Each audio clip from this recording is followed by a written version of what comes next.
नमस्कार। এই মুহূর্তে আবহাওয়া নিয়ে সবথেকে বড় আপডেট। ফের বদলাতে চলেছে রাজ্যের আবহাওয়ার মেজাজ।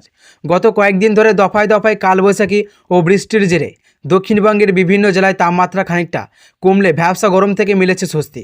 তবে এবার এই পরিস্থিতির বড় পরিবর্তনের ইঙ্গিত দিল আলিপুর আবহাওয়া দপ্তর। বঙ্গোপসাগরে নতুন করে একটি নিম্নচাপ তৈরি হওয়ার সম্ভাবনা রয়েছে, যার প্রভাবে আগামী কয়েকদিন রাজ্য জুড়ে ঝড় বৃষ্টির দাপট বাড়তে পারে। হাওয়া অফিসের পূর্বাভাস অনুযায়ী মঙ্গলবার বঙ্গোপসাগরে নিম্নচাপটি তৈরি হওয়ার সম্ভাবনা রয়েছে। এর জেরে কলকাতা, হাওড়া, হুগলি, পূর্ব ও পশ্চিম মেদিনীপুর, উত্তর ও দক্ষিণ 24 পরগনা সহ দক্ষিণবঙ্গের অধিকাংশ জেলাতেই বৃষ্টির অনুকূল পরিস্থিতি তৈরি হবে। পাশাপাশি ঝাড়গ্রাম, পুরুলিয়া, বীরভূম, নদিয়া ও মুর্শিদাবাদেও বজ্রবিদ্যুৎ সহ হালকা থেকে মাঝারির পূর্বাভাস রয়েছে। কোথাও কোথাও ঘন্টায় 30 থেকে 40 কিলোমিটার বেগে ঝোড়ো হাওয়া বইতে পারে বলে জানিয়েছে আবহাওয়া দপ্তর। এর প্রভাবে কলকাতা সহ দক্ষিণবঙ্গের একাধিক জেলায় তাপমাত্রা স্বাভাবিকের কাছাকাছি বা তার নিচে নামতে পারে।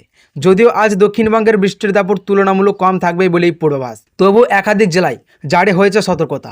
পূর্ব মেদিনীপুর এবং উত্তর ও দক্ষিণ 24 পরগনায় বজ্রবিদ্যুৎ সহ বৃষ্টির পাশাপাশি ঘন্টায় 40 থেকে 50 কিমি বেগে দমকা হাওয়াও বইতে পারে। অন্যদিকে হুগলি, বাঁকুড়া, উত্তর ও দক্ষিণ 24 পরগনা এবং পূর্ব ও পশ্চিম বর্ধমানে ঝড়ের গতিবেগ ঘন্টায় 50 থেকে 60 কিমি পর্যন্ত পৌঁছানোর আশঙ্কা রয়েছে। তাই বাসিন্দাদের সতর্ক থাকার পরামর্শ দিয়েছে প্রশাসন। এদিকে উত্তরবঙ্গে বজায় রয়েছে অস্বস্তি আবহাওয়া। সেখানে সক্রিয় একটি ঘূর্ণাবর্তের প্রভাবে বৃষ্টির পরিস্থিতি অব্যাহত রয়েছে। আজ বৃষ্টির পরিমাণ কিছুটা কম থাকলেও আগামীকাল থেকে ফের বাড়বে বর্ষণের দাপট। দার্জিলিং, কালিম্পং, আলিপুরদুয়ার, জলপাইগুড়ি, কোচবিহার ছাড়াও মালদা এবং উত্তর ও দক্ষিণ দিনাজপুরে বজ্রবিদ্যুৎ সহ বৃষ্টির পাশাপাশি বজ্রপাত সহ মাঝারি বৃষ্টির সম্ভাবনা রয়েছে। সেই সঙ্গে একাধিক জেলায় দমকা ঝড়ো হওয়ার পূর্বাভাসও দিয়েছে আবহাওয়া দপ্তর। তবে আবহাওয়া দপ্তর জানিয়েছে শীঘ্রই এই পরিস্থিতির পরিবর্তন হবে। বঙ্গোপসাগরে একটি নতুন নিম্নচাপ তৈরির সম্ভাবনা দেখা দিয়েছে, যার প্রভাবে চলিত সপ্তাহ জুড়ে রাজ্য জুড়ে বৃষ্টির দাপট জারি থাকবে। আলিপুর আবহাওয়া দপ্তরের পূর্বাভাস অনুযায়ী মঙ্গলবার বঙ্গোপসাগরে সেই কাঙ্ক্ষিত নিম্নচাপ তৈরি হতে পারে। এর ফলে কলকাতা, হাওড়া, হুগলি, 24 পরগনা ও মেদিনীপুর সহ দক্ষিণবঙ্গের প্রায় সব জেলাতেই ঝড় বৃষ্টির অনুকূল পরিস্থিতি তৈরি হবে।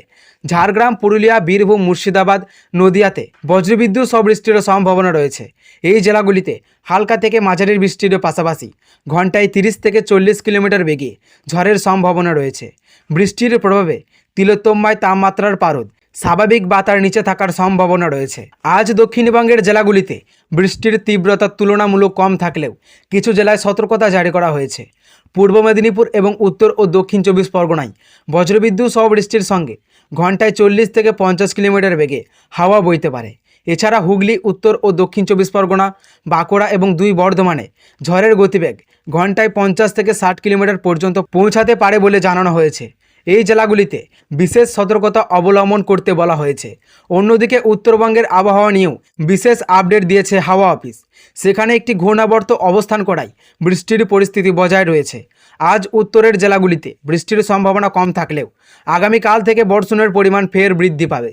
দার্জিলিং, কালিম্পং, আলিপুরদুয়ার, কোচবিহার ও জলপাইগুড়ির পাশাপাশি মালদা এবং 2 দিনাজপুর সহ বজ্রপাত সহ মাঝারি বৃষ্টির সম্ভাবনা রয়েছে। সেই সঙ্গে উত্তরবঙ্গের জেলাগুলিতে দমকা ঝোড়ো হাওয়াও বইতে পারে বলে পূর্বাভাস দেওয়া হয়েছে। তো সুপ্রিয় দর্শক, এই ছিল আজকের আবহাওয়া খবর। ভালো লাগলে অবশ্যই একটি লাইক করবেন এবং চ্যানেলে নতুন হয়ে থাকলে চ্যানেলটিকেও সাবস্ক্রাইব করবেন এবং এই ধরনের লেটেস্ট আপডেট সবার আগে পেতে আজকের দর্পণ চ্যানেলের দিকে নজর রাখবেন।